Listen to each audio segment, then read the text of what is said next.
I'm Jasmine Moradi, and you're listening to the Queens of Tech podcast, a podcast series about workplace role models, where I get the opportunity to ask 60 plus questions to female influencers about their journey into STEM, science, technology, engineering, and mathematics. My vision with this podcast is to raise the workplace ecosystem for women in tech. My mission is to bridge the gap between schools and workplaces by highlighting female role models in STEM to encourage more young girls and women to unleash their full potential in these fields to reach top leadership roles. In this episode, I'm very excited to welcome my guest, tech queen Clémentine Plati, machine learning researcher at Twitter. Bonjour Clémentine. Bonjour. Je suis très heureuse to have you joining us from Boston, USA today. Comment vas-tu? Ça va bien. Thanks for inviting me. I'm really excited to be a part of your podcast. I listened to your first episode and I really liked it. Thank you. And I'm so happy to have you as my guest. Now, let us dive into your journey into tech.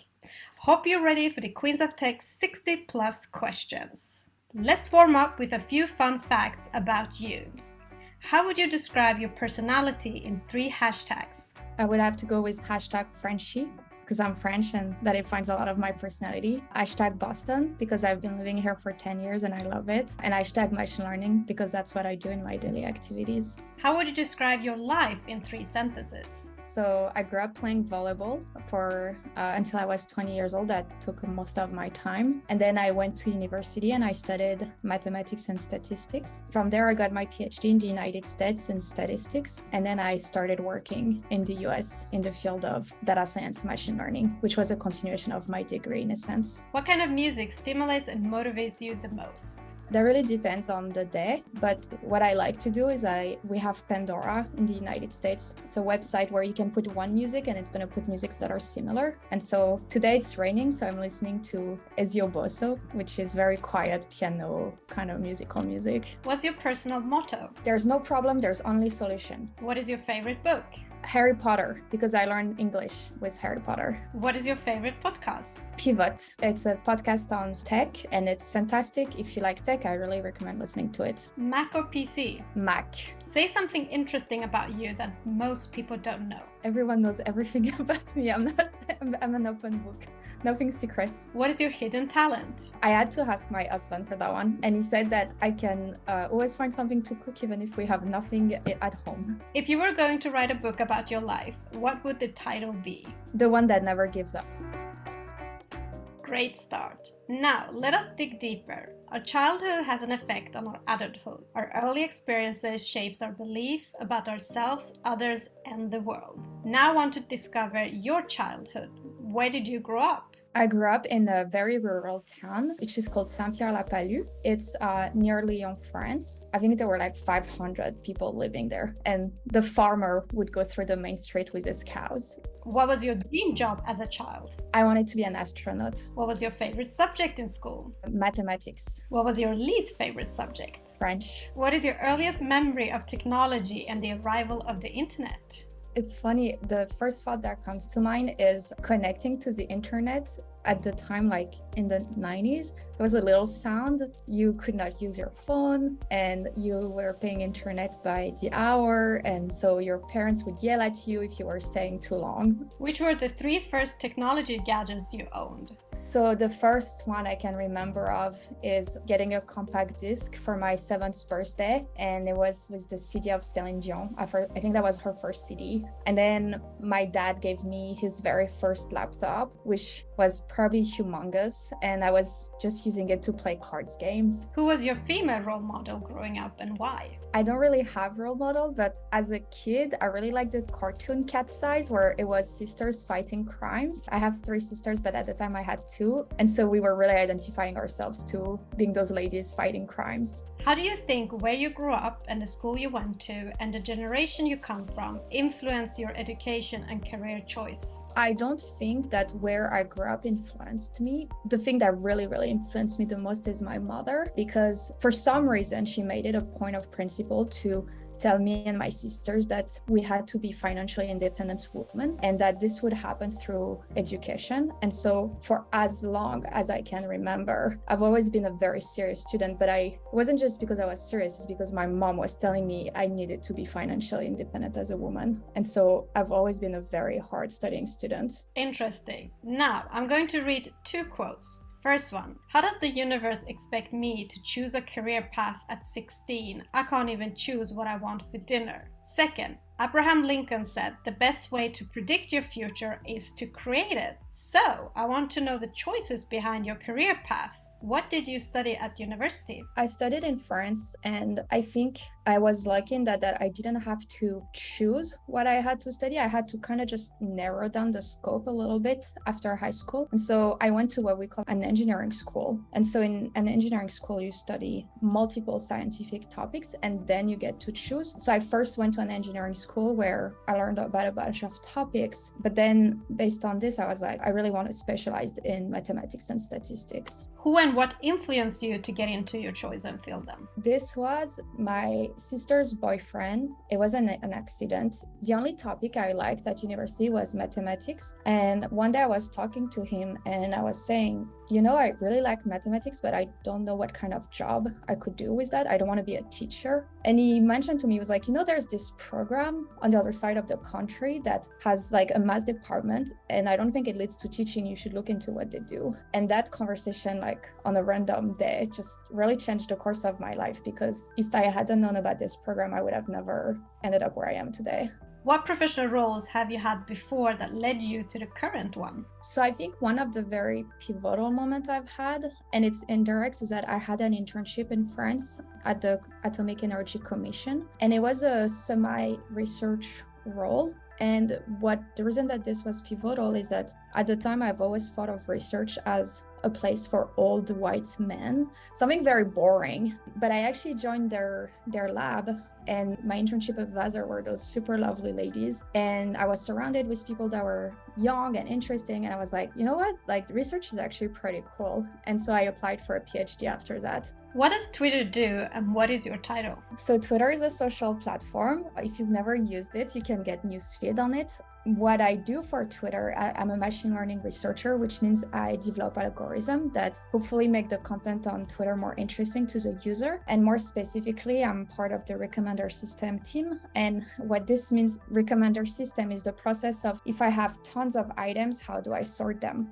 So Netflix is a recommender system. How do I show you movies? Amazon is a recommender system. Which product should I show you? And at Twitter, we have recommender system because there are which tweets should we show you, or which people should we recommend you to follow. Those are recommender systems. How did you get the job and what are your main responsibilities? They reached out because I was working at TripAdvisor on the recommender system team. And what I do for Twitter is that I literally sort things for them. What does a typical workday look like for you? I usually go to the gym in the morning. By the time I come back, I hang out with my husband. We have coffee. Sometimes we go for a walk. Thank God for remote work, because it's giving us the time now to do those sort of things. And then around 8:30 a.m., I open my laptop. The first thing I do is that I read the messages that I've had, because the people I work with are in different time zone. It goes from London to San Francisco. And so people might have emailed me yesterday or early this morning and I'm waiting for answers. So that's the first thing I do. I reply to people. And then I run a lot of algorithms. I launched algorithms last night. And so I'm anxiously waiting to see how they're doing. Are results good? And probably they're not going well. So I'm going to have to solve my problems. I love the quote, choose a job you love and you will never have to work a day in your life. So what do you love the most about your role? So this is a really easy answer for me. The thing that I love the most is that I'm working at Twitter today, but I worked at TripAdvisor, which is a very different type of product. I worked at the French Atomic Energy Commission, where it was an energy sector trying to assess risks of nuclear incidents. So my skills are extremely transferable. My goal is to build models, and as long as you give me data, I can do that. And so I can work in so many fields that this is very appealing to me, because it makes your career just more flavorful. What is the best experience you've had in your role so far? I must say that one of the things I'm the most excited about is that I just rolled out one of my model at Twitter on the notification product. So if you're receiving notifications on Twitter today, it's coming from me. Amazing, impressive. And what is the biggest challenge you've encountered so far, and how did you tackle it? Being a researcher, one of the challenges is that you're trying to answer questions to problems that there's not necessarily an answer to. And so you can spend a lot of time doing your best without getting any results. You can be very close to the answer, you don't know it. It's like walking in the dark. And this can be mentally frustrating because you're a very hardworking person until you've finished what you were trying to do. It's like you've done nothing. And so this can be difficult sometimes. What do you wish everybody understood about your role? I'm an engineer. I'm not an IT person. Stop asking me to fix your printer. Message from my mom. What is the common myth about your profession or field that you want to disapprove? I think it's about my field. I think people think that some sort of malevolence sometime. One example I have in mind is that I used to work for TripAdvisor and my friends would tell me, I saw a price and when I clicked on the hotel, it was $10 more. They're doing this to trick me. And I think what people don't realize, and I didn't realize it myself until I worked in the field, is that there are some problems that look very simple for the user, but that are actually really hard. Example I was quoting, getting a price of a hotel is a really hard problem. TripAdvisor couldn't ask price in real time all the time, so you cache price, which means that there's error potentially. It's just that the product you use, a lot of work is being put into it by people that tend to be very thoughtful, and I'm yet to see an instance where we try to trick the user into something. There's just not as much malevolence as people might think. What do you love about working in the tech industry? I really like the work culture and the flexibility. Just giving an example, my office are very colorful at Twitter. It's a very fun environment. I have friends who work in finance and I go to their office and it's cubicles and it's white and it's very serious and everyone is wearing a suit, as opposed to, not quoting company names, but one of the company names that I joined at some point on the first day, they asked us to please wear shoes because people had been walking around the office barefoot. And that was actually, I guess, the limit to what they were willing to accept. And so this is just very casual environment. And that's what I don't want to work in a serious place.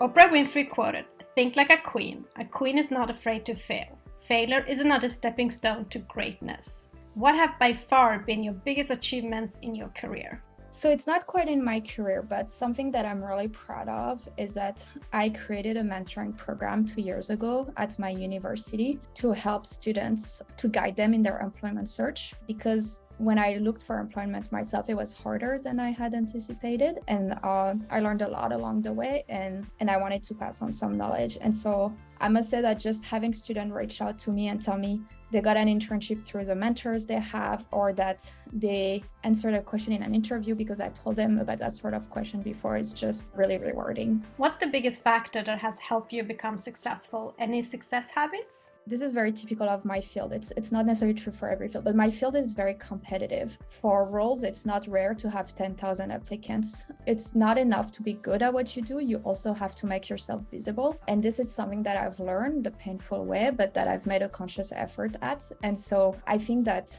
just networking is very important in your career. And this has been a successful habit of mine for sure. How do you measure your own performance at work? Did my model make it in production? What is your biggest failure in your career and what did you learn from it? I was looking for an internship in 2016 and I thought that my resume and my degree would speak for itself. And I applied to maybe 25, 30 places and I heard back from no one. I learned a very painful way that you have to do more than just apply to a job. You have to connect with folks to make yourself visible when it comes to employment search. And that's how I started the mentoring program. What is inspiring and motivating you the most in your role and career right now? I really enjoy working with junior employees, trying to help them solve some of the problems they're going through. It's particularly rewarding when they've been stuck for a little while and they reach out because they don't know what else to do, and you can help them walk through their problem and help them find a solution. This is something I really enjoy. Wow, that's very inspiring. So let us now jump into the influence of mentorship and role models.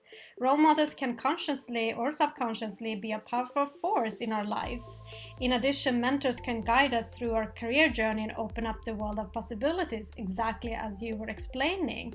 So do you have a mentor today?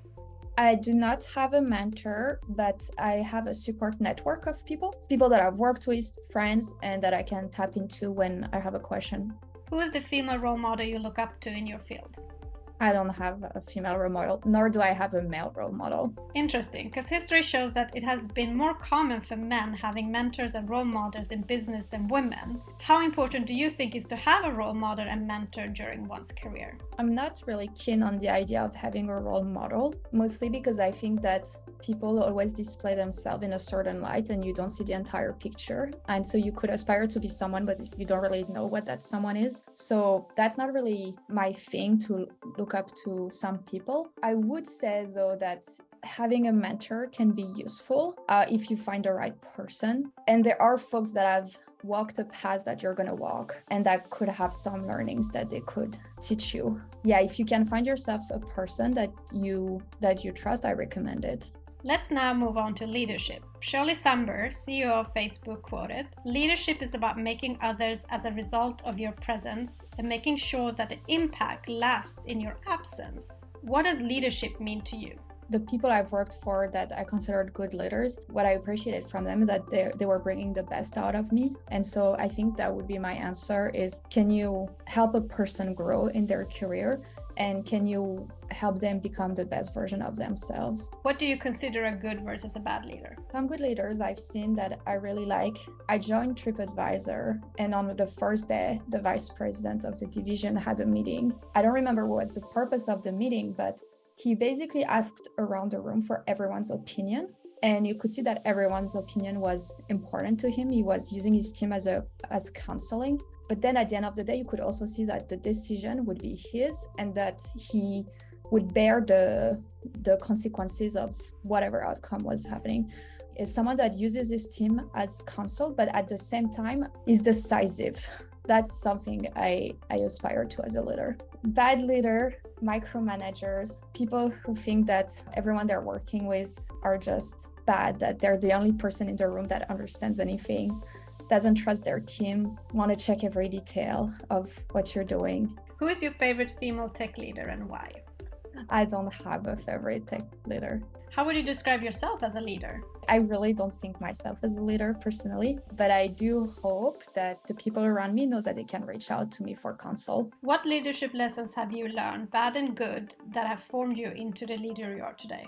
Again, I don't really think of myself as a leader, but some of the leaders I've worked for that I would want to try to emulate are the ones that listen to you, praise your work before pointing out how your work can be improved. I've worked for leaders that are very quick to jump to pointing the flaws as opposed and do not acknowledge the effort you've been putting into moving some work forward. And I think that being appreciative of the work that your people are putting forward is really important to me. I hope that's something I do in my daily activities.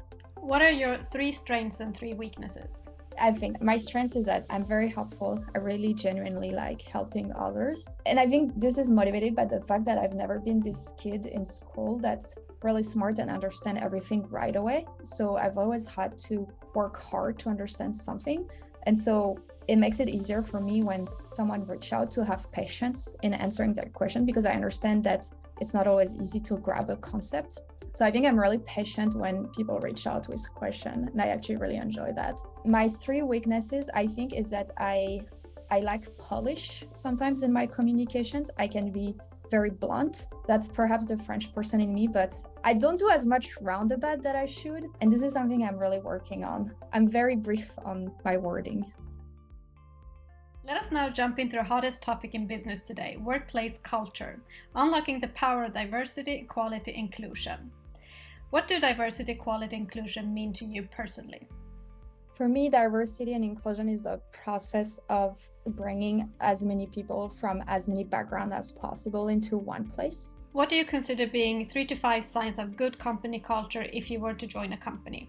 The one thing is, how much turnover do they have? If you find out that the oldest member of the team has been there for a year, it's not usually a good sign. People are not staying there and there's a reason. As a woman, what has been the most significant barrier in your career and how have you overcome these challenges?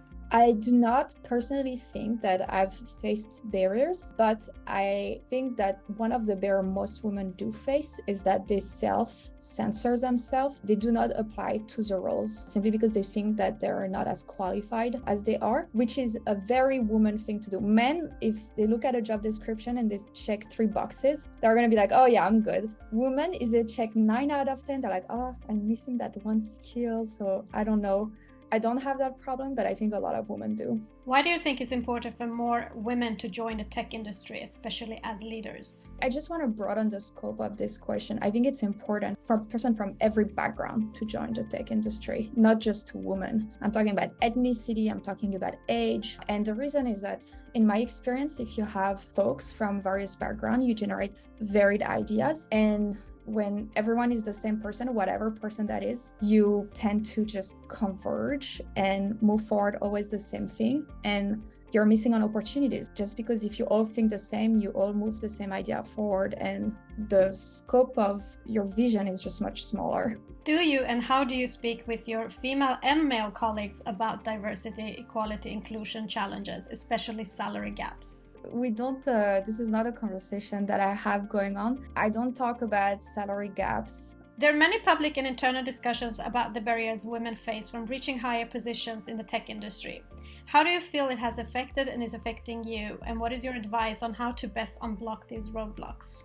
It's not just about tech. I think it's about the workplace in general. I think it's harder for women to reach leadership positions. And I think the reason is that it starts at home because women, when we start our career, we get to the age where maybe we're going to have children. What happens when we have children is that someone has to take care of them. And if your spouse is not supportive, it tends to rely on the woman to make sacrifice to go pick up the kids after schools, to bring them to school, to bring them to school activities, which means that this is time they're not spending at work. This is time where they're not moving forward their careers. And so I think that having a supporting spouse that spread the load of the household work is really key in helping women move forward in their career. As the tech industry finds it hard to attract and retain women, what is your best advice on strategies for how companies can work to build a stronger corporate culture that engages gender diversity? So I think for me, there are 3 key things that really would help women. The number one is flexible work hours. I've just talked about picking up kids up to school.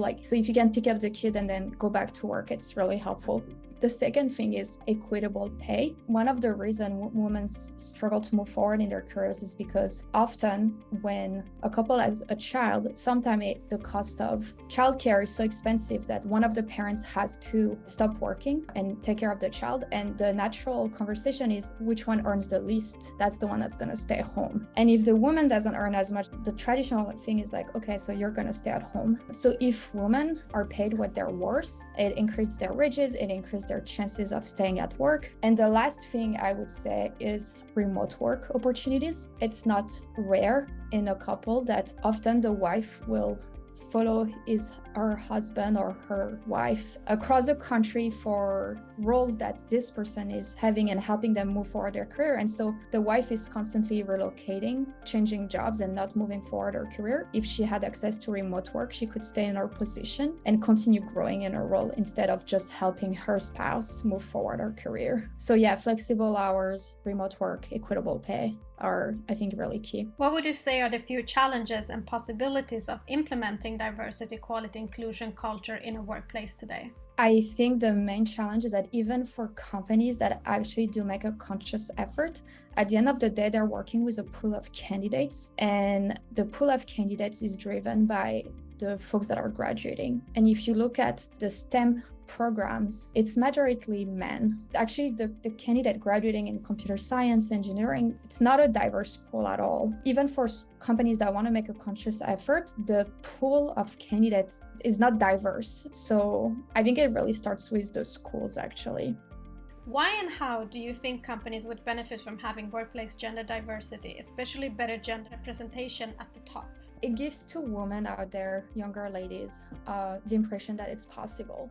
As I said, I never pictured myself as a researcher because I had this vision that researchers were old white male. And it's not that I was self-censoring myself, it's not what was visible. I think it would be great if we could see more diversity, just to encourage folks from every background to picture themselves as leaders. How much do you think the industry has changed regarding diversity, equality, inclusion since you joined? I think I'm lucky that I work in tech, which I believe tries to make a conscious effort to hire folks from a diverse background.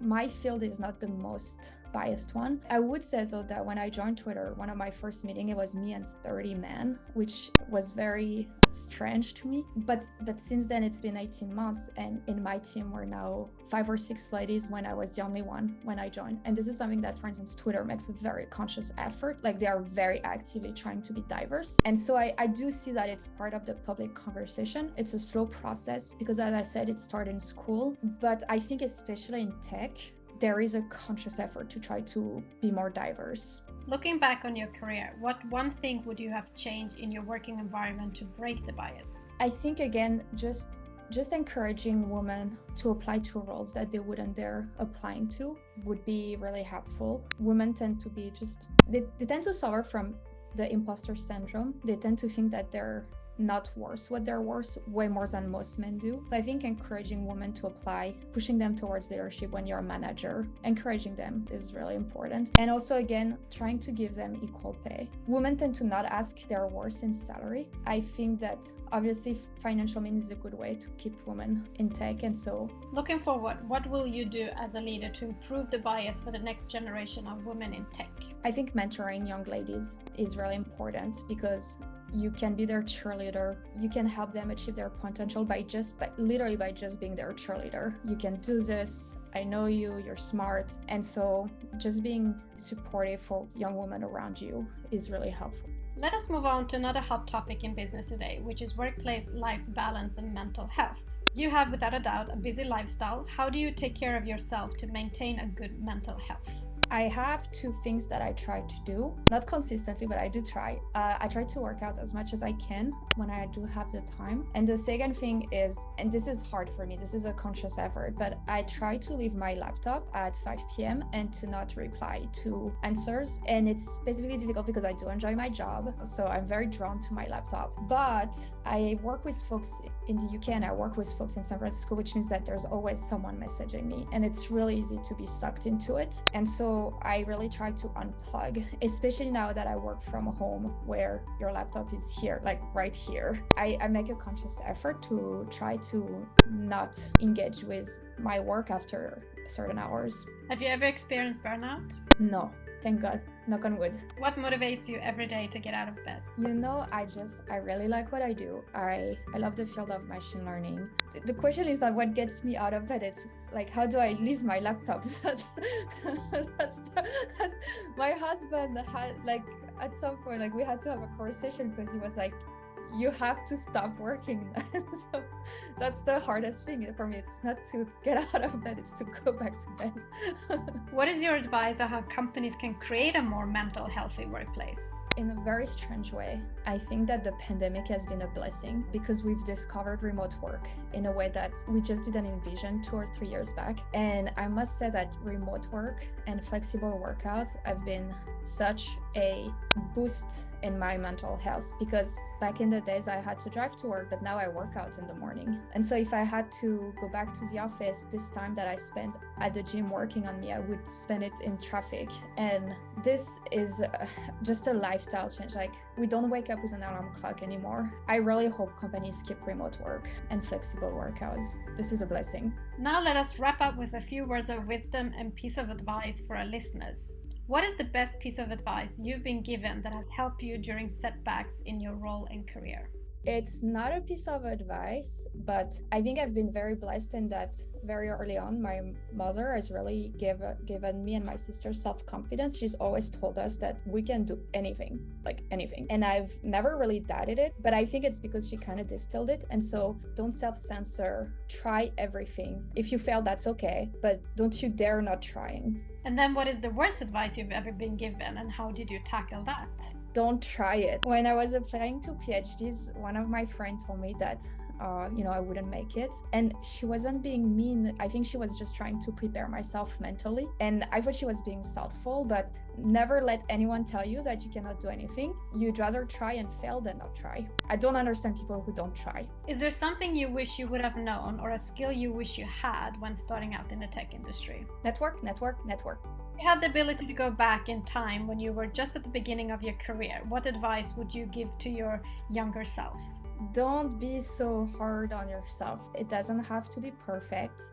Just do your best and don't be too hard on yourself. What advice would you give to young girls and women trying to break into engineering and technology fields today? You are smarter than you think.